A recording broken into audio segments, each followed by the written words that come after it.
Bentrovati al meteo. Tempo sempre stabile sul Triveneto.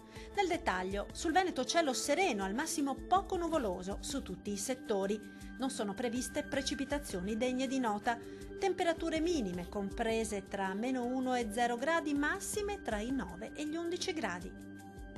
Diamo ora uno sguardo al Friuli Venezia Giulia. Sarà ampiamente soleggiato su tutti i settori ed il cielo si presenterà sereno e sgombro da nubi ovunque. Temperature minime previste tra -1 e 0 gradi, massime comprese tra 9 e 11 gradi.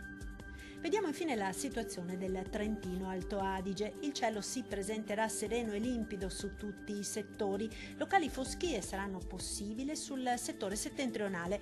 Non sono previste precipitazioni degne di nota. Temperature minime tra -5 e 1 grado, massime comprese tra 8 e 11 gradi.